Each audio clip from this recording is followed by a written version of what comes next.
እና በጣም የሆነ የምታለቅሰው አለቃቀስ ከውስጧ ያልወጣ ነገር አለ ታውቃለህ። ጸጸት አትለው ምን አትለው ግራ ነው የሚያጋባው። ቤቴ ከድሮ አሰሪ ጋራ አብሯቸው እንደሚተዋወቁ ጠየቀኝ መጀመሪያ። እሺ ብዙ ነገር በቃ ከሰዎች ጋር ታስተዋውቀኛለች። እኔንም በቃ ታዋቂ እንደሆነ የመንገዶችን እሷም ነጋዴ ነበረች። መንገዶችን ምናምን ከኔ የተሻለ ታሳየኛለች። ማለት በቃ ሁሉን ነገር ጥለህ ወደ ፈርም አሁን እኔን የሚያስደስተኝ ነገር ብትጠይቀኝ መጠጣት ነው። አብረን አንድ ላይ መኖር ከጀመርን በኋላ ማለት ቀጥታ ወደ ትዳር ገባችሁ? አዎ በሰርግ ተሰርጉ ያለውን ነገር በጠቅላላ በደሷ ስም አዞርኩት። ንብረቶችህ በአንተ ስም ያሉት እንዳይታወቁ ስለተፈለገ ወደ ባለቤት ስም ሆነ ማለት ነው። ይሄን ያህል እኔ ሐሳቢ ሰው ቢኖራት ኤልሳ እኔ ዛቻላክ እንዴት ብዬ ልነግርህ እንደምችል አላውቅም። ግራ እየገባኝ ነው ከማን ጋር እያወራሁ እና ማለት እሱን ከዛ በፊት አግብተው ከነበረ ድጋሜ እንዴት ነው አንተ ልታገባ የቻለችው? እኔ ግን ያው ሁሉ ነገር አይበግረኝም። ምክንያቱም እኔ ነገ መድረስ የምፈልግበት አንድ ትልቅ ነገር አለ። አዎ ኤልሳን እሷም እንደዚህ የሆነ ወደ ጎዳና አካባቢ ላይ ምሽት አካባቢ ላይ መታ እኛ አረፍ ብለናል። እሷም መታዘጋ ስትደነባበር አየናትና ብቻ ቤት ግብት ስል ኤልሳ ወርቃለች እዚህ ጋር እየደማች ነው። እሺ እንግዲህ ውድ ቤተሰቦች ያው ደርሳለች ልታመጣት ወጣለችና አደከመ ፀሐይ ወይስ እንዴት ነው? አይ ደህና ነኝ። አሪፍ ነው ፀሐይ። ቤት ቀይረሽ ነው እንዴ? በሰላም ነው የሰይተለክ? አዎ በሰላም ነው። ነይ ግቢ። ኤልሳ አመጣጥ እንዴ ብዬ ልንገርክ። ኤልሳ ትለያለች እኮ። ኤልሳ ከመምጣቷ በፊት ልክ እንደ ኤልሳ እዛ ቤት መጥቶ የተቀመጠ ወይ ደግሞ እዛ ቤት ውስጥ ለተወሰነ ጊዜ የኖረ ሰው የለም? እና ግን በቃ ልጁን እንዳመጣለት ይጠይቀኝ ነበር በተደጋጋሚ። ኤልሳ ማለት ለኔ የቀድሞ ፍቅረኛ ነች። ታዲያ መጀመሪያው ሰላይ ነኝ በሰላይ ነው የመጣው እኮ ብትል ግልጽ ነበር ነገር። አሁንም በደንብ ስሚ። በጣም በሚያስፈራ ሁኔታ ስር ነው ያገኘኋት ኤልሳ። ማለት ላስቲክ ቤት ውስጥ ወጥራ ወይ ልጄ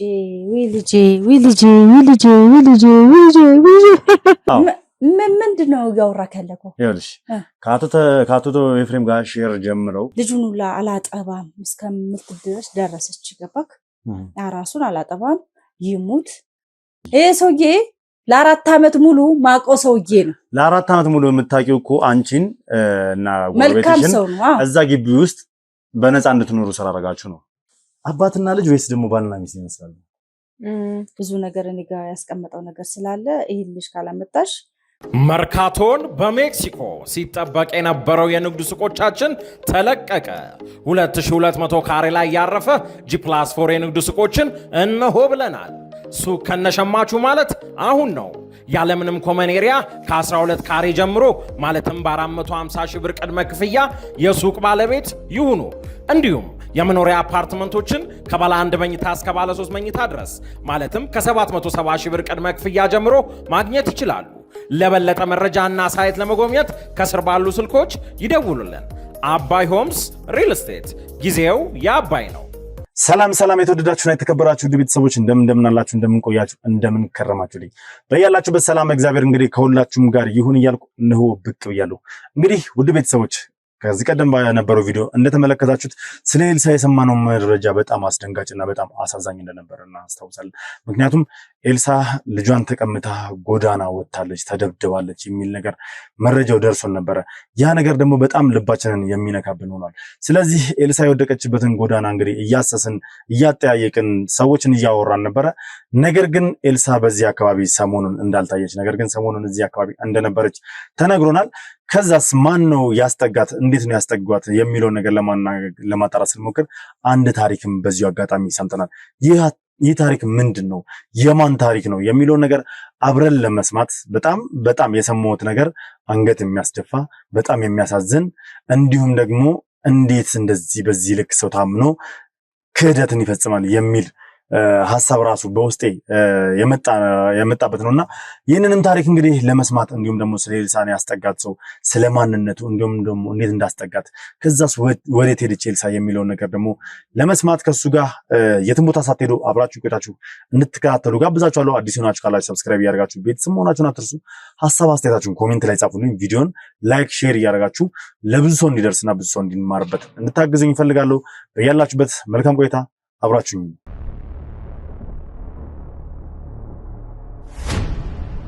መልካም እንግዲህ ውድ ቤተሰቦች ያው በተጠቆምኩበት ቦታና በነገርኳችሁ ቦታ ላይ ታገኝቻለሁ። ነገር ግን ያው እሷን ላገኛት ስላልቻልኩኝ ቦታው ላይ የተነገረን ሰው እንዳለ ነግራችሁ ነበር። እሷን ፕሮቴክት ያደርጋት ማለትም ለእሷ እንክብካቤ ሲያደርግላት የነበረ ሰው እንዳለ ከአካባቢው ሰውም ሰምቻለሁ። እንዲሁም ደግሞ ያው ቅማማያችን ሰላምም እንግዲህ ባገኘነው መረጃ መሰረት ይንከባከባት የነበረውን ሰው እንግዲህ አግኝቻለሁ። ስለዚህ ውድ ቤተሰቦች እስኪ ከሱ ጋር የተወሰነ ቆይታ እናደርጋለን። ማን ነው ምንድነው ለምንድነው እንክብካቤ ሲያደርግላት የነበረው አሁንስ ወዴት ነው ሄደች የሚለው ነገር ደግሞ ከራሱ አንደበት የምንሰማ ይሆናል። እስከ ፕሮግራሜ ፍጻሜ ድረስ በድጋሚ አሁንም አብራችሁኝ ሁኑ። መልካም ጊዜ።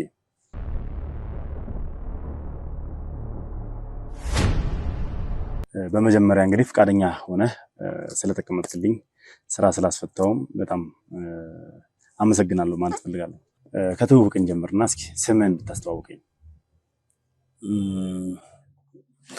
እኔ እንኳን ያው ብርሃኑ እባላለሁ። እሺ ብሬ ማለት እንግዲህ ሳየህ አይ ቲንክ የምትኖረው እዚህ አካባቢ ላይ ነው? አዎ እዚሁ ነው መኖሪያችን። አዎ ያለበትም ሁኔታ ጥሩ አይመስለኝም። ስላንተ አንዳንድ ነገሮችን ለማጣራት እየሞከርኩ ነበርና እስኪ ስለ ብርሃኑ ማንነት ብትነግረኝ። የሰማኋቸው ነገሮች አሉ። በእርግጥ ግን ታሪክ ያው ስለ ባለቤቱ ከባለቤቱ ላይ የሚያውቅ ሰው የለም አይደል? ስለዚህ ስላንተ ደግሞ ራስህ ነህ ብዙ ነገር የምታውቀውና የተነገረኝ አንዳንድ ነገሮች ትንሽ ግራ ስላጋቡኝ ሞር ካንተ የተወሰኑ ነገሮችን እውነታውን አገኛለሁ በሚል እንግዲህ ካንተ ጋር ማውራትን መርጬ ስለሆነ እዚህ የመጣሁት። እስኪ ስለ ብርሃኑ ንገረኝ። ብርሃኑ ማን ነው? ከድሮ ጀምሮ የነበረ ነገር። ያው ይሄ ምንም ብዙ ይጠቅማል ብዬ ስላላሰብኩኝ ቢታለፍ ማለት ያው አንዳንድ ጊዜ ለሰው ያማከሩት ለሰው ያወሩት ነገር መፍትሄ አያጣም ብዬ አስባለሁ። አንተ ደግሞ እንደተነገረኝ ከሆነ እዚህ ቦታ ላይ መኖር የሚገባ አይነት ሰው እንዳልሆንክም ጭምር ነው የተነገረኝና እንዲሁም እንዳልነበረ ህይወትን የተነገረኝ። ይሄ ሁላ ነገር ከመፈጠሩ በፊት ምን ነበረ? እዚህ ቦታ ላይ ከመውደቀ በፊት ብርሃኑ ምን ነበረ? ያው የምንተጋገዘው ነገርም ሊኖር ይችላል። በተለይ ደግሞ የሰው ልጆች ሆነን ፈተናዎች ይኖራሉ። እንፈተናለን፣ እንወርቃለን፣ እንነሳለን አይደለ? ስለዚህ አንተም ያጋጠመህ ያ ነገር ይመስለኛልና ተስፋም የቆረጥክበት ሁኔታ ላይ እንዳለህም ጭምር ነው እየተሰማኛል። ስለዚህ ተስፋ መቁረጥ ደግሞ ተገቢ አይደለም። እባክህን ፍቃድህ ሆኖ ከበፊት የነበረህን ነገርና ምን እዚህ ቦታ ላይ ሊጥልህ እንደቻለ ለሰዎች መማሪያ ጭምር ነው። በነገራችን ላይ የህይወትን ታሪክ ለሰዎች ማጋራት መማሪያም ጭምር ነው። ይሄ አንተን ከጠቀመ ነው እንጂ እንኳን ብዙ ማውራት አልፈልግም፣ ግን ማወቅ እፈልጋለሁ ካልከኝ ያው ተጫውተኝ ደስ ይለኛል። አዎ ያው ብርሃኑ ማለት ከዚህ በፊት ጥሩ ህይወት፣ ጥሩ ላይፍ፣ በቃ ጥሩ የሚባሉትን ነገሮች በጠቅላላ የነበረው ሰው ነው። ዛሬ ያለው ሳይሆን ድሮ የነበረው ብርሃኑ ነው ማለት። ይሄ እንግዲህ ያው የተፈጠረው በአንድ በሁለት ሰው በሶስት ሰውም ነው ብዬ አስባለሁ። ምክንያቱም እኔን አንድ ሰው ብቻ ሊበድል አይችልም፣ በውስጡ ሌላ ሰዎችም ሊኖሩ ይችላሉ ከሚለው ልገልጽልህ ፈልጌ ነው። እስኪ እዚህ ቦታ ላይ ከመውደቅ በፊት ስራህ ምንድን ነበረ? ቤተሰቦች የት ነው ያሉት? እኔ የክፍለ ሀገር ልጅ ነኝ። ከጎንደር አካባቢ ነው የመጣሁት። መጀመሪያ እዛ አካባቢ እኛ አካባቢ የሚሰራ ሰው አለ፣ አንድ ነጋዴ ማለት ነው። እሱ ነው ወደዚህ ይዞኝ የመጣው። እሱ የሚሰራውን ስራ እዛ እንድሰራ ቀጠረኝ። ማለት ወደ አዲስ አበባ ይዞ የመጣው የሰፈራ ሀገራችሁ ላይ የሚገኝ ባለሀብት ነው እያልከኝ? አዎ አንድ ታዋቂ ሰው ነው። እና እዛ አካባቢ ላይ የኔም በልጅነት ወደ አዲስ አበባ የመጣት ጉጉቴ ምናምን አይቶ እኔም በቤተሰብ አስነግሬው ይዞኝ እንዲሄድ ምናምን ተደረገ።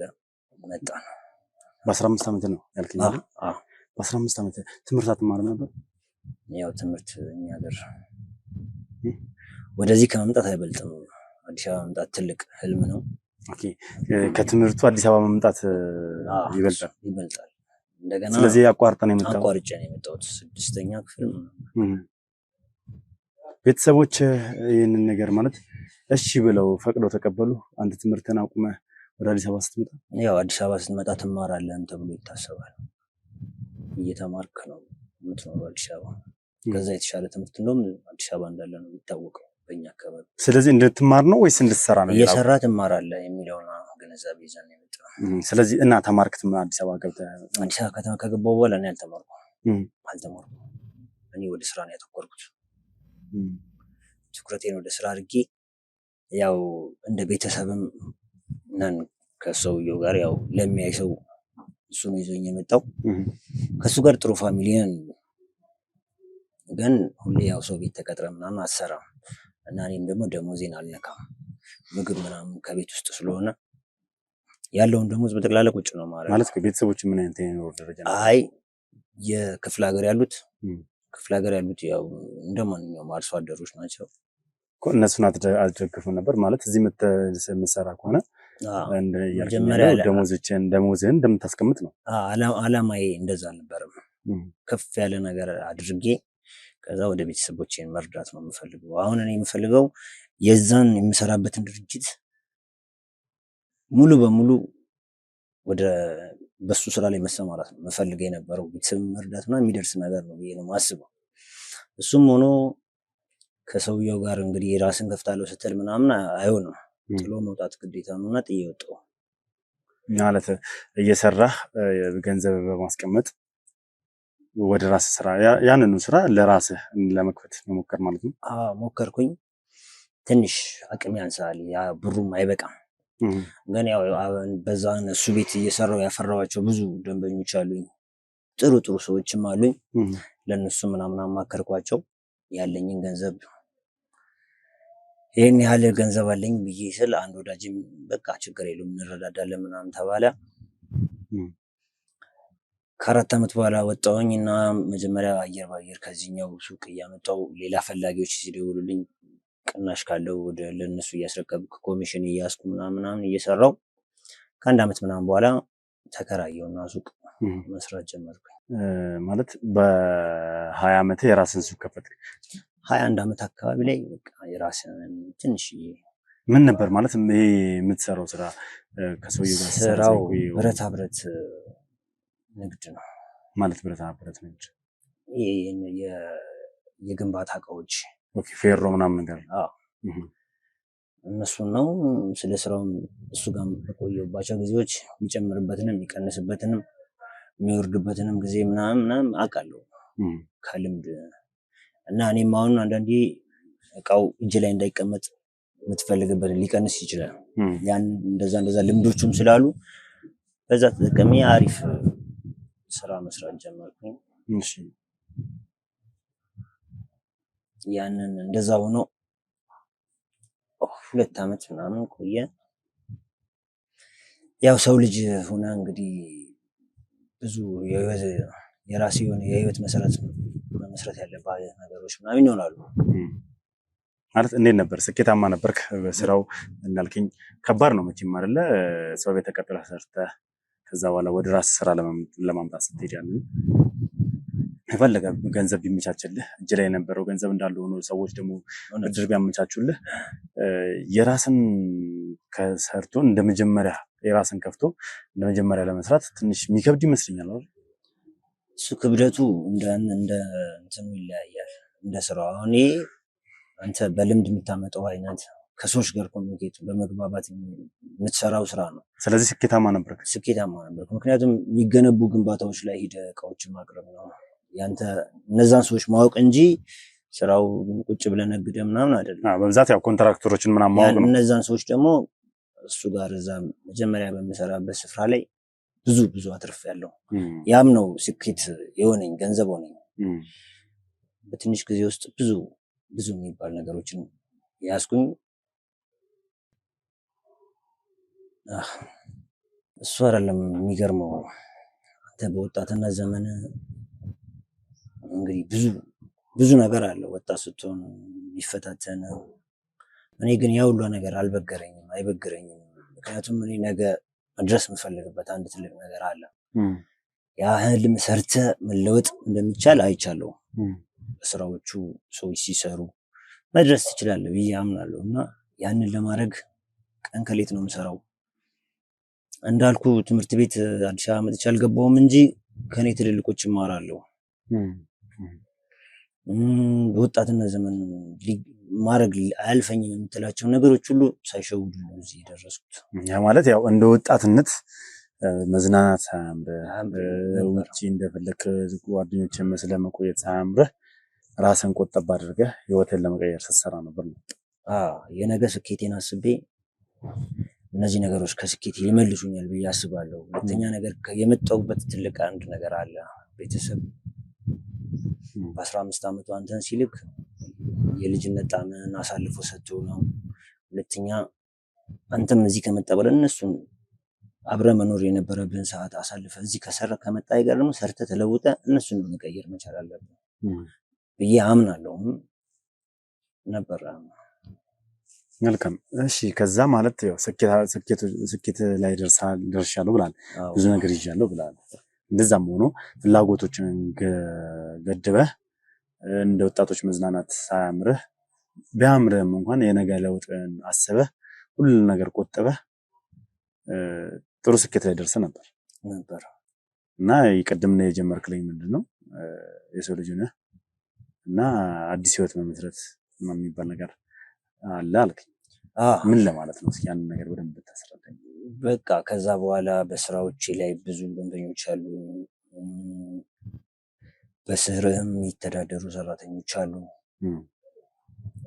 አንተም ደግሞ እንግዲህ በህይወት የሚመጣ አንድ መልካም ክፉም ጥሩም ነገር አለ። አንድ ነገር መጣ ማለት ነው። ከሆነ ሰው ጋር ተዋወቅኩኝ። ከዛ ሰው ከተዋወቃችን በፊት እንግዲህ እንደነገርኩ ደንበኛ የነበረች ብዙ ነገር በቃ ከሰዎች ጋር ታስተዋውቀኛለች። እኔንም በቃ ታዋቂ እንደሆን የመንገዶችን እሷም ነጋዴ ነበረች። መንገዶችን ምናምን ከኔ የተሻለ ታሳየኛለች፣ ሰፖርት ታደርገኛለች። በህይወቴ ላይ በቃ መልካም ነገሮችን ታደርግልኛለች። በዛ መሀል እኔ ወደ የስራ ሰው ስትሆን አንዳንዴ እምነትን ትተዋለህ፣ ማንነትን ትረሳለህ ምናምን። ወደዛም ምናምን እንድመለስ ወደ ቤተክርስቲያን መሄድ ብቻ በቃ መንፈሳዊ ህይወትንም እንዳቅ ምናምን ከመልካምነቷ ጋራ ተደማምሮ ህይወቴ ያማረ የሰመረ መሰለኝ እና ከእሷ ጋር ወደ ፍቅር ውስጥ ገባን። እንግዲህ ከዛ በኋላ ነው ህይወት አንተ እንደፈለግከው መምራት ያልቻልኩት። ከዛ በኋላ ምንድነው የሆነው? ለሁለት ዓመት አንድ ዓመት ምናምን ያህል አብረን በጥሩ መንገድ መጓዝ ጀመርን እና አብረን አንድ ላይ መኖር ከጀመርን በኋላ ማለት ቀጥታ ወደ ትዳር ገባችሁ? ሰርግ ተሰርጉ። ምን ያህል ጊዜ አንድ ላይ ቆይታችሁ ቀጥታ ወደ ትዳር ልትገቡ ይችላችሁ? የእሷ መልካምነት እኔን አስገድዶኛል በጣም ከምልህ በላይ።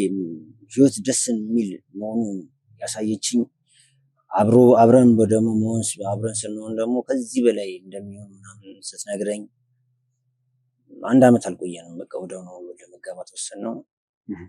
ወደ ትዳር ዓለም ውስጥ ገባን። ትዳር ዓለም ውስጥም ለ6 ወር ለአንድ ዓመት የሚሆን የሚገርም በቃ ማለት የምትፈልገውን ህይወት እየኖርክ ያው ልጅ ባትወልድም ማለት ነው። ያምንም ብዙም እንትን አላለኝም፣ ግን ኋላ ላይ ከመንግስት ጋር ያለ የሆነ እንትን መጡብኝ መጀመሪያ በፋይናንሻል የግብር አከፋፈል እንትኑ ምናምን በእኔ ስም ያለው ነገሮችን ምናምን እንዳለ ማለት ነው ማወቅ ፈለጉ እንዳለ ማለት ነው። ማለት አልገባኝም። እስኪ ነገሩን በደንብ ግልጽ አድርግልኝ። ያው በንግድ ዓለም ውስጥ ስትኖር በጣም ብዙ ውጣ ውረድ አለ። የምታልፈው አለ፣ የምትዘለው አለ፣ የምትሰጠው አለ፣ የምትቀበለው አለ። በብድር መልክ ከአንዳንድ ድርጅቶች ጋር ኮኔክት እናደርጋለን። ብቻ ብዙ ነገር አለ። ያ ነገር ደግሞ ጠቅልሎ ወደ እንትኑ ሲመጣ ምንም እንደሌለኝ መደረግ ነበረበት። እጆቼ ላይ ያሉ ነገሮች መሸሽ ነበረባቸው። ምክንያቱም መጥተው እንኳን የሆነ ነገር ቢፈልጉ እንዳያገኙ ተባለና ያለውን ነገር በጠቅላላ ወደ እሷ ስም አዞርኩት። ንብረቶችህ በአንተ ስም ያሉት እንዳይታወቁ ስለተፈለገ ወደ ባለቤት ስም ሆነ ማለት ነው። የድሮ ባለቤቴ ማለት ነው። እሺ ከዛ በኋላ ነው እንግዲህ የህይወት መቀየር ትርጉሙ ህይወትም ለዛሬ መሰረቴ የዛኔ የተጣለው መሰረት ነው። ለዛሬ ማንነቴ እንደዚህ ያደረገኝ ማለት ቆይ ምንድን ነው የተፈጠረው? እስኪ አልኩ እኮ አሁንም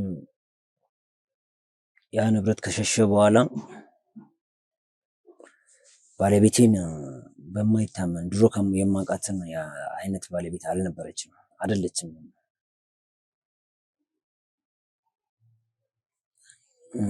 ከባድ ነው ማለት ስሜትን ፊት ላይ በደንብ እያነበብኩት ነውና በጣም በቃ ውስጥ እንደተሰበረ ቅስም እንደተጎዳ እየታየኝ ነው ያለውና ምንድን ነው ማለት ባለቤት እንደቀድሞ ልትሆን ያልቻለችበት ምክንያት ምንድን ነው? ባለቤቴ እኔ ጋር ከመጣ ከዛ አመት በኋላ የሆነ ባህሪዎቿ መቀየር ጀመሩ። ነገሮች እንደዚህ ከሆኑ በኋላ እሷ መቀየር ጀመረች። ንብረቶቹ በስሟ ከሆኑ በኋላ መቀየር ጀመረች። የማላውቀውን ባህሪ ምናምን አይባታለሁ። ጓደኛዬ መቶ የማይታመን ነገር ነገረኝ። ማለት ባለቤቴ ከድሮ አሰሪ ጋራ አብሯቸው እንዳዩ እንደሚተዋወቁ ጠየቀኝ መጀመሪያ። እሺ ከዛ እኔም በጣም ነገርኩት። እንግዲህ ማምናትን ያህል ነው ለሱም የነገርኩት። አይተዋወቁም፣ በታሪክ አይተዋወቁም፣ ሊተዋወቁም አይችሉም ምናምን አልኩት እና እሱ መጥቶ የነገረኝን ነገር ሳስበው እኔና የድሮ አለቃዬ ደግሞ እኔ ከወጣሁ በኋላ ትንሽ ስምን ማጥፋት ያው እድገትን ካለመፈለግ እንትን ብዙ ነገር ሲያመጣብኝ እኔም ሄጄ እዛ ድረስ አግኝቼው አናግሬዋለሁ።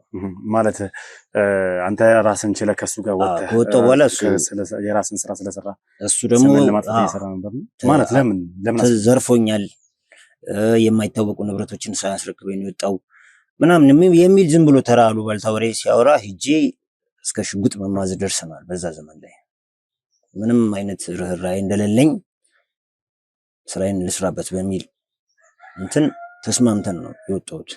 እንዳይደርስብኝ ስሜንም ላያነሳ ካለብኝም ደግሞ በህግ ሊጠይቀኝ፣ ከዛ በዘለለ ግን እንዲህ ስሜን ሊያጠፋ እንደማይገባ ምናምን ተነጋግረን በጣም በጣም በጣም ሽጉጥ እስከመማዝ ደርሰን በሌሎች ሰራተኞች ተገላግለን ነው የተለያየ ነው።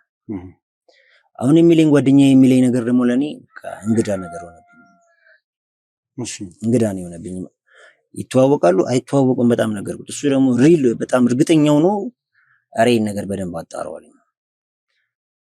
በቃ ያን ቀን ነው አብሮ የሚሆኑ አይሆኑ ያን ቀን ለኔ ሰላም ጠፋ። ከአእምሮዬ ውስጥ ሰላም ጠፋ። እቤት ገባሁ። ማብሰልሰል ጀመርኩኝ። ብዙ ነገር ማውጣት ማውረድ ጀመርኩኝ።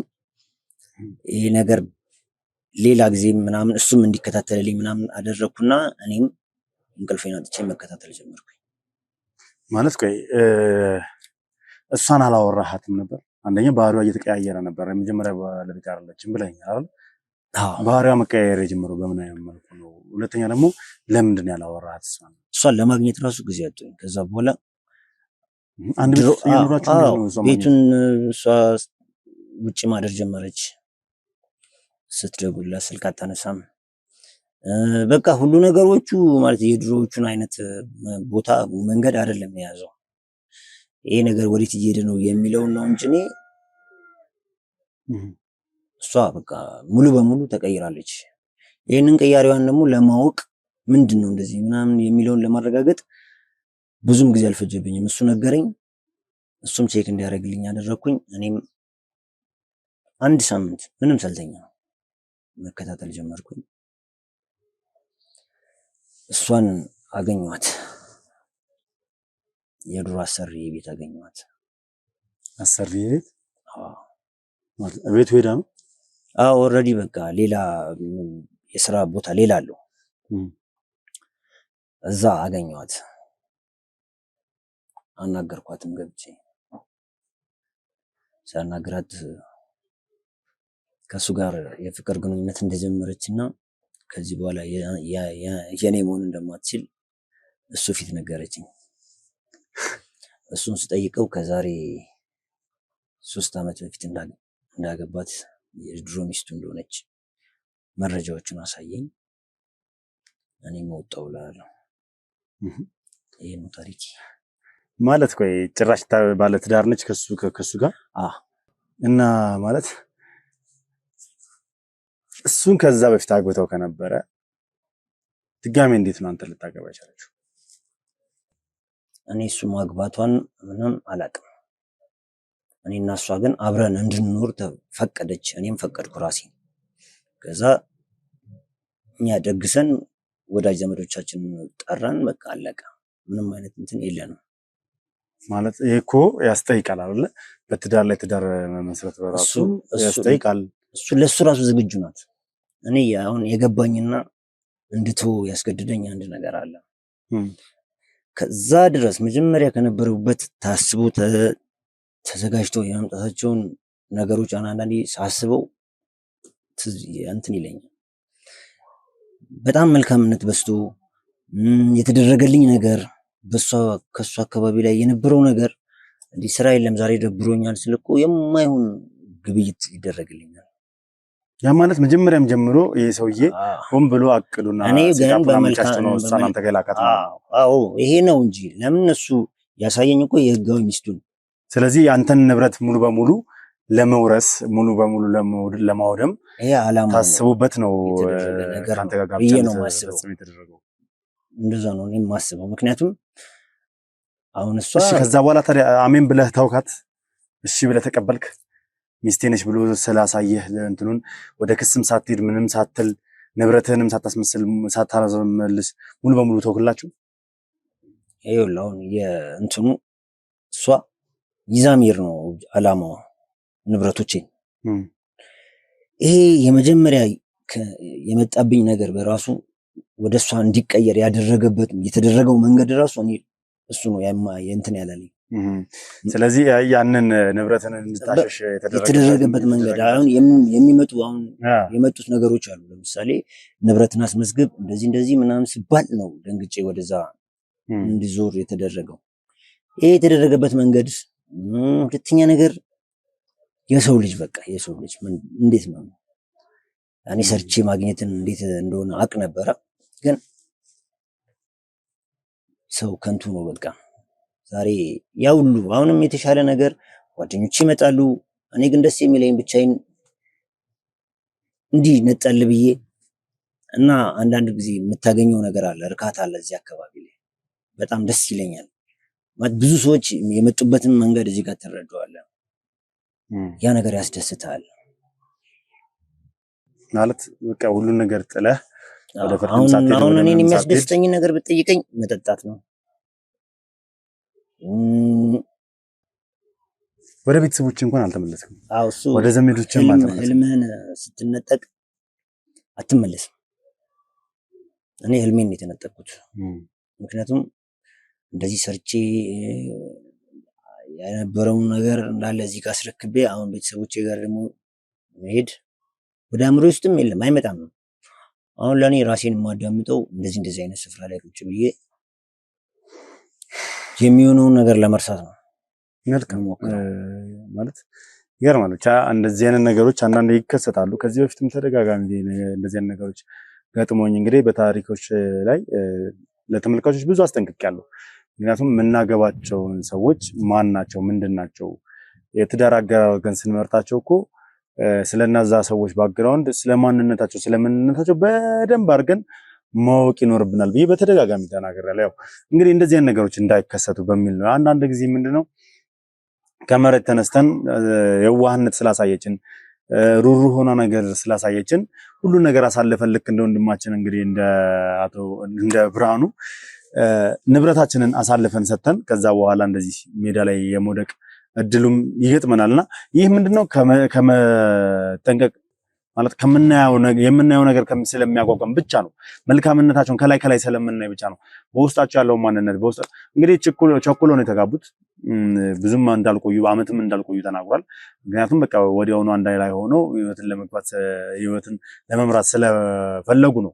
ነገር ግን እሷ አላማዋን ይዛ ነበረ። እሱ ደግሞ ያው አላማው መልካም ነበር። እሷ በመጥፎ ነው የመጣችው። እሷ ህልሟን አሳክታ የበግ ለምድ ለብሳ እንግዲህ ጉድ ሰርተው ሄዳለች። ይሄ ትንሽ ከበድ የሚል ነገር ነው። ለማንኛውም በዚህ ጉዳይ ላይ እስኪ ምናልባት የምናወራበት ወይ ደግሞ ነገሩን ቼክ የምናደርግበት ነገር ጊዜ ይኖራል ብዬ አስባለሁ። ዛሬ ግን ዋና እዚህ የመጣሁበት ምክንያት በኤልሳ ጉዳይ ነውና እስኪ ስለሷ ደግሞ ልጠይቀው። አንዲት ልጅ እዚህ አስጠግታት እንደነበረ መረጃው ደርሶኛል። ኤልሳ ስለምትባል ልጅ እንደምታውቅ እና እስኪ ኤልሳን እንዴት ነበር ያገኛት አንተ?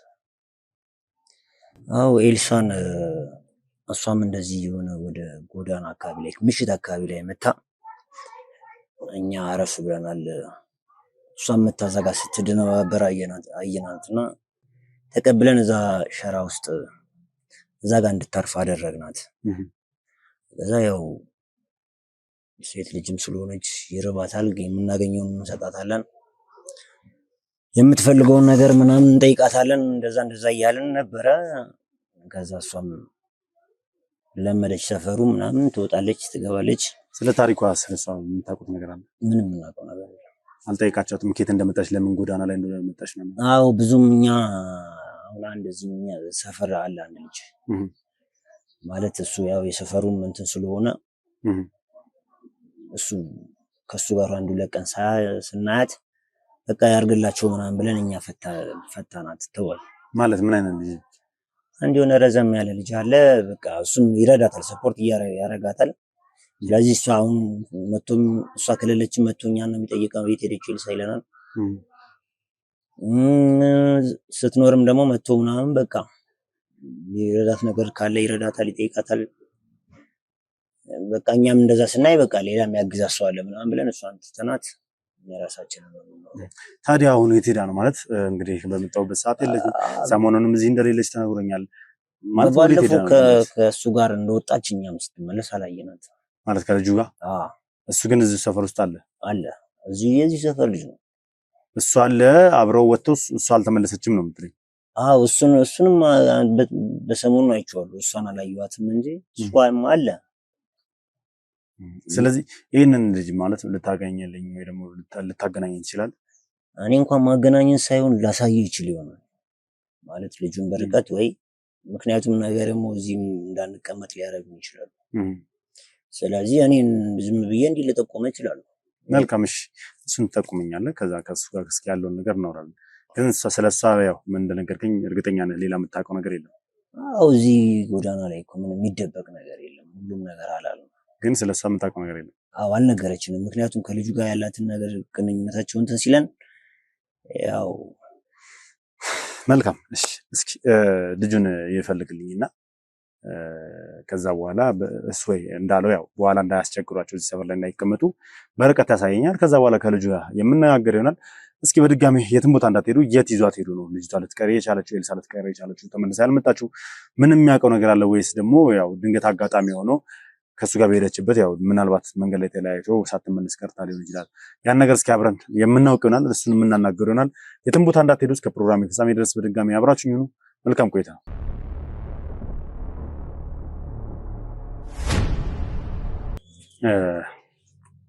ፍቃደኛውን ስለመጣሁ አመሰግናለሁ። ያው ድንገት ነው እንግዲህ እናናግረህ ብዬ ያመጣሁና ያው በደንብ ራሴን አሁን በደንብ ላስተዋውቅ። ልዑል እባላለሁ። ያንተን ስም? ኦኬ እኔ አማኑኤል። አማን። መልካም እሺ አማን። ያው እንግዲህ እዚህ ሰፈር ላይ እንደሆንክ ሰምቻለሁ። ሰራተኛ ወይስ? አዎ ሰራተኛ ነኝ፣ እንቀሳቀሳለሁ። ምንድን ነው የምትሰራው? ከይቅርታ ጋር ግን አይ ችግር የለውም ማለት ኖርማል ነው። ያው ንግድ ላይ ምናምን ከቤተሰብ ጋር የምንቀሳቀሰው እየሰራሁ ነው። ፋሚሊ እያገዝኩ። ኦኬ የቤተሰብ ንግድ ላይ ነው የምትሰራው? መልካም። ከድሮም እዚህ ሰፈር ነው? አዎ እዚህ ነው ተወልጄ ያደግኩት። እስኪ ስለ አካባቢያችሁ ሁኔታ ብትነግረኝ። ማለት ምን ይመስላል አካባቢያችሁ ላይ ያለው ጸጥታ ምናምን? ያው በብዛት ደግሞ ጎዳና አዳሪዎች እዚህ አካባቢ እንዳሉ ያው እዛ ጋር እየተመለከትናቸው ነውና እነሱ ስለነሱ ምናምን ስለ ባህሪያቸው ከሰፈሩ ሰው ጋር እንዴት ነው ተጣጣመው የሚኖሩት? ያው እንግዲህ ሰፈሩ እንደምታየው ነው። እነዚህ ጋር ያሉት ጎዳና ላይ የሚኖሩት ትንሽ እኔ ቀራረባቸዋለሁ ትንሽ እና ያው እንደምታየው እንደዚህ ጎዳና ላይ የሆነ ስለሆኑ ብቻ አብዛኛውን ሰው ያለው አመለካከት ጥሩ አይደለም። ያው ጎዳና ላይ ያለ ሰው በውስጡ ብዙ ነገር ብዙ ቁስሎችን ይዞ ነው እና ያሳዝናሉ በጣም በእውነቱ። የሆነ አይዟችሁ ብሎ ዞሮ የሚያያቸው ሰው ቢኖር ምናምን አንዳንዴ ስትቀርባቸው ነው የምታውቀው። ታውቃለህ ጎዳና ላይ ብዙ ላይፍ አለ እና ብቻ ሰላማዊ ናቸው። በእርግጥ ትክክል ነው። ብዙ ነገር በውስጣቸው ይዞ ነው እዚህ ጎዳና ላይ የሚኖሩት። ወደውም ደግሞ ጎዳና ላይ አይወጡም አብዛኞቹ ደግሞ።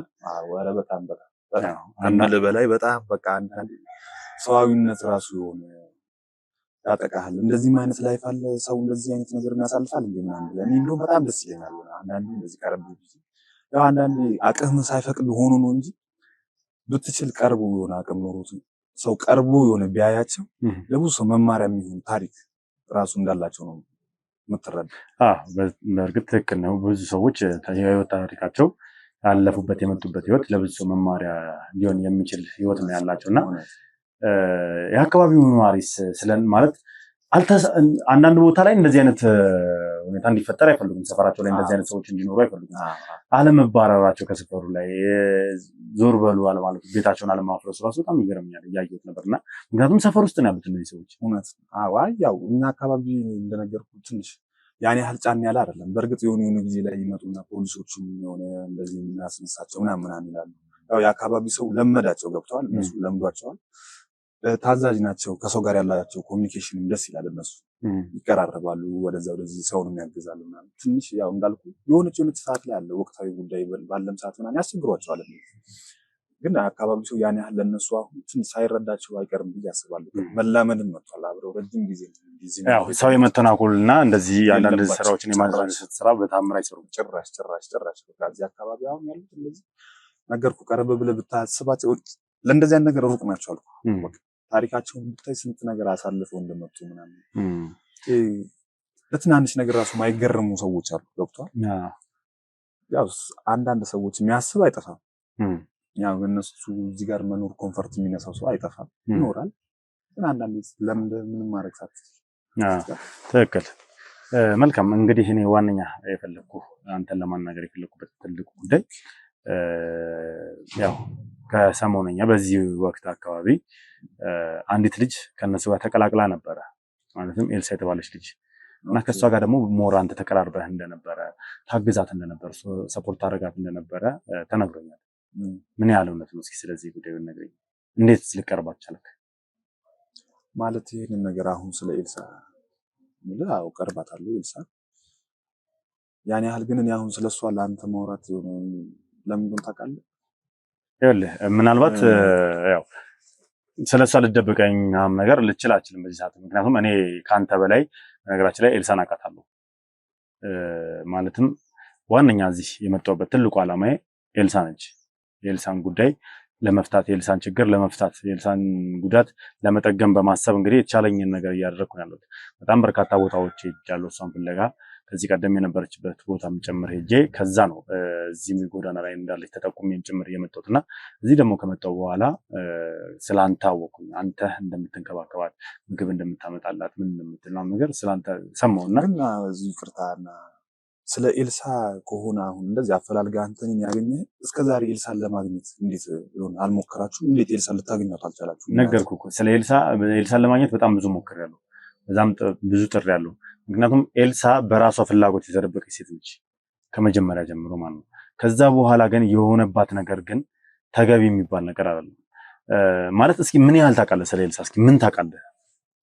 እኔ ነገርኩህ ስለ ኤልሳ ትንሽ ታሳዝነኛለች። ኤልሳ ከምልህ በላይ የሆነ ላይፏ ካወክ እንግዲህ ያው ኤልሳ ጎዳና ላይ የወጣችበት ሰዓት ላይ አራስ ልጇን ተቀምጣ እንደነበረ ነው ስታለቅስ ነው ያገኘኋት። ይሄን ያህል እኔ አሳቢ ሰው ቢኖራት ኤልሳ እኔ ብቻ አላቅም፣ እንዴት ብዬ ልነግርህ እንደምችል አላቅም። ግራ እየገባኝ ነው አሁን ከማን ጋር እያወራሁ እንደሆነ። የኤልሳ ታሪክ ያሳለፈችውን ነገር ታውቀዋለህ አይደል? አዎ ብዙ ነገር አውቃለሁ ስለ ኤልሳ ከሚባለው በላይ ማንም ሰው ከሚያውቀው በላይ ብዙ ነገር ነው ያውቃለሁ። ታዲያ ይሄን ያህል እሷን ለማግኘት ይሄን ያህል ክራውድ ሆኖብህ ነው ነገሮች ነው እስከዛሬ ያላገኛት ኤልሳ ያሳለፈችው ህይወት ታውቀው ነበር ይኸውልህ እንደነገርኩ ኤልሳ ፈልጋ ራሷን የደበቀች ሴት ነች መጀመሪያ እንጂ ኤልሳን እኔ አሁን አይደለም ማውቃት ከ3 ዓመት በፊት ነው ማውቃት ከ3 ዓመት በፊት ኦሬዲ 4 ዓመት ነው ኦሬዲ ከኔ ጋር አሁን በትውውቅ ማለትም ከትውውቅ የሚዘለለ ግንኙነት ነበር እና ምናልባት ህይወቷን አካፍላ ከነበረ በህይወቷ ውስጥ ከነበሩት ቁልፍ ሰዎች መካከል አንዱ ነው ነበርኩ ማለትም እጮኛዋም ነበርኩ ፍቅረኛዋም ነበርኩ ነገር ግን ያው ኦኬ ነግራለች ምናልባት አንስታለ ሊሆን ይችላል ስለኔ ነገር ግን በራሷ ምክንያት እንግዲህ የማይሆን ውሳኔ ወሰና ከኔ ርቃ የማይሆን ህይወት ውስጥ ገብታ ነበረ እኔም ደግሞ የሰው ልጅ ነኝ ውሳኔዋን አከብራለሁ ሰውነች ማስገደድ አልችልም ያን ነገር እንግዲህ አሜን ብዬ ተቀብዬ ነገር ግን በኋላ ላይ ጉዳት እንዳይመጣባት ለመከላከል ዝግጁ ነኝ ነገር ግን የመጣባት ነገር በጠቅላላ መልሶ ራሷ የወሰነችው ውሳኔ ራሷን መጣምዝዝ ይጣላትና ያ ነገር ደግሞ ለኔ አስደሳች አይደለም ገባካረ ያ ነገር ለኔ አስደሳች አይደለም አሁን ላይ እሷን ለማግኘት እየጣርኩ ነው ያሉትና ሰሞኑን ደግሞ እዚህ እንደሌለች ተነገረኝ ከዛን እንዴት የልትሄድ ቻለች ብዬ ስጠይቅ ካንተ ጋር እንደነበረችና ካንተ ጋር ወጣ ከዛ በኋላ እንዳልተመለሰችም ጭምር ነው ተነገረኝ አው እንዳልኩ ሁሉ አሁን መጣህልኝ እኔ ኤልሳ ብዙ ነገር አውርታኛለች ስለኝ በጣም ብዙ ነገር ቀርቢያታለሁ እንደከመለ በላይ አንድ ቀን ስታለቅስ ገጠመኝ ተገናኝተን እንደዚህ ቀርቢያት ሰላም ይያት ነው ያወራው እና በጣም የሆነ የምታለቅሰው አለቃቀስ ከውስጧ ያልወጣ ነገር አለ ታውቃለህ ጸጸት አትለው ምን አትለው ግራ ነው የሚያጋባው እና በሰዓቱ ግን እሷ የልጇን አፍቆት ነበር እንደዛ ሲያንገበገባት የነበረው አራስ ላይ እንደነበረች እና ስትነግረኝ የእውነት ነው የምነግርህ እንደ ሰዋዊነት እኔ ነገርኩ ጎዳና ላይ ስትቀርብ ብዙ አይነት ህይወት ታሪክ ትሰማለህ የኤልሳ ትንሽ ለየት አለብኝ እናት ነች እኛ እናቶች አሉ እህት አለ አንድ ሴት እንደዚህ አይነት ነገር ማስተናገድ ሰምተህ ማለፍ ከባድ ነው ገብቷል በምትችለው አቅም ከሁሉም የበለጠ ኤልሳን ለመቅረብ ተገድጄ ነበር ውስጥ ያልፈቀደልኝ ኤልሳን ቀርቤ ትሪት ለማድረግ እየሞከርኩኝ ብዙ ነገር ነገረች ያው ስላንተም ነግራኛለች ከዛ በኋላ ግን ስላለውም ላይ ነገረች አራስ ላይ ነች እንደነገርኩ ያው ከአራስ ቤት ልጇ ተነጥቃ የተባረረችው በሰዓቱ ተፈንክታውላ ነበር ተደብድባውላ ነበር ያውላ ነገር ብዙ ጉዳት ደርሶባት ነው ልጇ የተወሰደባት ግን ከዛ በኋላ ጠፍታ ነው ራሷ የወጣችው ከዛ ቦታና እዚህ ጎዳና ላይ ልትገኝ የቻለችው አሁን ላይ ነው የምፈልገው የት እንዳለች ማወቅ ጉዳቷ እንዲጠገንላት የሚያስፈልጋት እንክብካቤ እንዲደረግላት ነው አሁን ይቅርታ አድርግልኝና ይሄንን ነገር እኔ አሁን እንደዚህ ብዬ አሁን ላሳየህ አልችልም ላንተ ምክንያቱም አንድ የሷ ፍቃድን እኔ ግዴታ ገብቷል እሷ አሁን ላይ ያለችበት እንትን ሰላም ነች እኔ ትንሽ የቤት ተከራይቼ ያስቀምጫታለሁ እዛ ደህና ነች እሷ አሁን ያለችበትን ሁኔታ ለማወቅ ከፈለክ እርግጠኛ ነህ እንድትረጋጋ ከሆነ ይሄ ነገር የሚያረጋጋ ከሆነ ብዬ ነው የምነግርህና ያለሷ ፍቃድ ግን ይሄንን ነገር ራሱ መናገር አለብኝ ብዬ አላስብም ምክንያቱም እሷ አዚስ ታይም በጣም ራሷን ደብቃ ተረጋግታ የሆነ ሰላሟን ማግኘት ያለባት ሰው ገብቷል እንድትራበሽም አልፈልግም ስለዚህ እኔ እሷን አናግራትና የሷ ፍቃድ ከሆነ ላገናኝህ እችላለሁ እንጂ እንደዚህ ላገናኝህ አልችልም መርካቶን በሜክሲኮ ሲጠበቅ የነበረው የንግድ ሱቆቻችን ተለቀቀ። 2200 ካሬ ላይ ያረፈ G+4 የንግድ ሱቆችን እነሆ ብለናል። ሱቅ ከነሸማቹ ማለት አሁን ነው።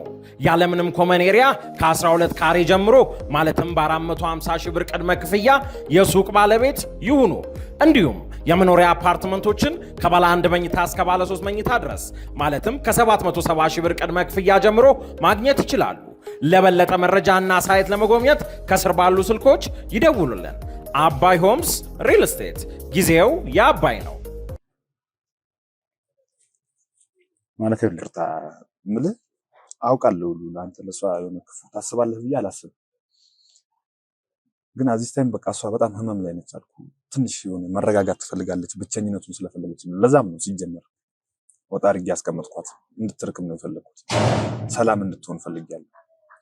እና ያለውን ነገር እስከዛ ድረስ እሷ እንኳን እምቢ ብትል ስለ ሰላሟ ከሆነ የምትጨነቀው ደውለህ ከኔ ጋር ማውራት ትችላለህ። ሜቢ እሷ ፈቃደኛ እንኳን ካልሆነች ደህንነቷን ማረጋገጥ ከፈለክ እኔ እናንተ በስልክ ማውራት እንችላለን። ፈቃደኛ ከሆነች ደግሞ አገናኛለሁ፣ ችግር የለም። እሺ ማለት የሚያስፈልጋት ነገር ካለ አዚስ ታይም ላይ ምንም ነገር እሱንም ቢሆን እኔ ሉሌ ይገባኛል። እሱንም ነገር ቢሆን ቢያንስ እሺ እኔ እንኳን ብቻ ሳልሆን አባቷም አለ። አባቷን እንኳን ቢያንስ ማግኘት ትችላለች። ስለ አባቷ እንኳን አውራት እስኪ። አባቷን ብቸኛ ነው በአሁን ሰዓት ላይ። ይኸውልህ ትልቁ ነገር ደግሞ ምንድነው መሰለህ፣ እኔ ኤልሳን በዚህ ሰዓት እየፈለኩበት ያለሁት ነገር ኤልሳ እናቷ ከዚህ ቀደም አባቷን ጉድ ባደረገው ሰው ወይ ደግሞ አሁን አግብታው ልጅ ወልዳለት ልጇን በቀማ ሰው የመጣ እናቷ እንግዲህ አእምሮዋ ተቃውሶ እብድ ናት ተብሎ በየክፍለ ሀገር ውስጥ ትንከራተት ነበረ እና ከሰሞኑን ደግሞ እናቷ አርፋለች እና ይህንን ነገር ለአረዳት እየፈለኳት በነበረ ሰዓት ነው ኤልሳ ይህን ነገር ልጇ ተቀምጣ ጎዳና እንደወጣች ነው ያወቅሁት። ገባ አይደል? ስለዚህ ይህንን ነገር ማወቅ አለባት። ስለ የእናቷን እርም ማውጣት አለባት። ብቻ ስለ ኤልሳ ብዙ ነገር አለ፣ ብዙ ማወቅ ያለባት ነገሮች አሉና ቢያንስ አባቷን እንኳን እንድታገኝ። ሉሊ አሁን በጣም ወሳኙ ነገር የሚሆነው እሺ፣ በእርግጥ ልክ ነው። ወሳኙ የእሷ ጤንነት ነው ወሳኙ ነገር ነው። ስለዚህ ግን እረዳሃለሁ ስሜት አባትዬው እየተረበሸ እንደሆነ ይገባኛል እኮ ሉሊ። ግን ከምንም በላይ አሁን የእሷ መረጋጋት፣ እሷ ያለችበት ስቃይ እንዴት ልበል፣ ህመም ላይ ነች ልጅቷ የነበረችው፣ በጣም ከባድ ህመም ላይ ነች። አራስ ልጅ ነው የተሰረቀችው። ትንሽ እንደውም ምን ይመስለኝ እንደው አሁን እንደዚህ ርቃ ተረጋግታ ትንሽ ሰላሟን ብታገኝ ብዬም አስባለሁ። እንደኔ ማለት ነው። እሺ መልካም፣ ችግር የለውም። ግን አደራ አናግራት፣ ችግር የለውም። አናግራት፣ ማድረግ ያለብን ነገር ጠቅላላ እንድናደርግ እድሉን ትስጠኝ ማለት እኔ ያው ኦልሬዲ የሆነው ነገር በጠቅላላ ሆኖባታል። ግን ቢያንስ ሰው እንድትሆን ወደ ቀድሞ ማንነቷ በአግባቡ እንድትመለስ ከአባቷ ጎን እንድትቆም እንኳን እንዳግዛት እድል ትስጠኝ። ለኔ እንኳን ካልፈለገች ለአባቷ እድል ትስጥ። ለአባትየውም ቢሆን ለጊዜው ትንሽ ክፍለ ሀገር ላይ እንደተገኘች ምናምን ይነገረውና ሰላም መሆኗን የወቅ እሷም ትረጋጋ። ያው በእርግጥ አባትየው ያው ቪዲዮ ማየቱም አይቀርም፣ የኛም ቪዲዮ ማየቱ አይቀርምና እሱ በዛ መረዳቱ አይቀርም። ችግር የለውም። ስለሱ እሱ እኔ የምለውን ስለሚሰማም ስለሚረዳም በደንነቷ በተመለከተ ብዙም እንደዚህ እንትን አትበል፣ አትጨናነቅ። መልካም ደህና ነች እሷ፣ ችግር የለውም። አባትየውም ቪዲዮ የሚያይ ከሆነ እሷ ደህና ነች፣ ችግር የለውም። ላለው ነገር ትንሽ ሰላም ትሆን፣ እሷ ራሷ ትረጋጋና ወደ ራሷ ትመለስ። መልካም እሺ። ፍቃደኛ ከሆነች ደግሞ ዛሬ የምትሄድ ከሆነ ስልክህን ስጠኝና ቢያንስ በስልክ እንኳን እንድታወራኝ፣ እንደዛ ባይሆን ሞክር፣ እንደዛ ይሄንን እንኳን እንድታረግልኝ አደራ እልሃለሁ። ችግር የለውም። ለማንኛውም አመሰግናለሁ። ምንም አይደለም፣ ችግር የለውም። ትልቁ ነገር ምንድነው ደህንነቷን ነው የምፈልገው። የእሷ ጤና ይበልጣል፣ ከምንም በላይ ጤናዋ ይቀድማል። ያው ያለፉት ነገሮች እንዳለፉ ሆኖ የፈሰሰው ውሃ አይታፈስም። ወደኋላ ተመልሼ ምንም የምፈጥረው ወይ ደግሞ የማድረገው ነገር የለም። እነዛ ነገሮች ተጠቅላላ ያ ሁላ ነገር ቢፈጠርም ዛሬም ላይ ከጎኗ መቆም እችላለሁ። ማለት ምንም ነገር ባይፈጠር እንኳን ከጎኗ ሆኜ እንድበረታ ፈልጋለሁ፣ ማበረታታት፣ እሷን ማጠንከር ፈልጋለሁና ከአባቷ ጋር ማገናኘት ፈልጋለሁ። ቢያንስ ያው ሰው ነች፣ እንኳን ለእሷ አይደለም ለማንም ሰው ላገኘሁት ኬዝ በጠቅላላ ምንም ነገር እያደረኩ ነው ያሉትና ለኤልሳ ማድረግ ያለብኝን ነገር በጠቅላላ አደርጋለሁ። ያው ጉዳቷ ይሰማኛል። ምንም ቢሆን የተወሰነ 2 ዓመታት ምናምን ቢሆን ክፉ ደግ አብረን አሳልፈናል። ኤኒዌይ ያው ያለውን ነገር እስኪ ከሱ ስልክ በኋላ ምላሹን አሳውቃችኋለሁ። ለማንኛውም አብራችሁ ስለነበራችሁ ከልብ አድርጌ አመሰግናለሁ። ሁላችሁም ጸሎት እንድታረጉላት እፈልጋለሁ። ኤልሳን በጸሎት እንድታስቧት እፈልጋለሁ፣ ሙሉ ጤነኛ እንድትሆን፣ እንዲሁም ደግሞ እግዚአብሔር ረድቶን ልጇን አግኝተን ከልጇ ጋር እንድትገናኝ ለማድረግ የቻልነውን ነገር እናደርጋለን። በያላችሁበት ሰላም እግዚአብሔር ከሁላችሁም ጋር ይሁን። ሰብስክራይብ ያደርጋችሁ ቤተሰብ መሆናችሁን አትርሱ። ሀሳብ አስተያየታችሁን ደግሞ ምን ተሰማችሁ የሚለውን ኮሜንት ላይ ጻፉልኝ። ቪዲዮን ላይክ እና ሼር እያደረጋችሁ ለብዙ አድርሱልኝ። በያላችሁበት መልካም ጊዜ ይሁንላችሁ።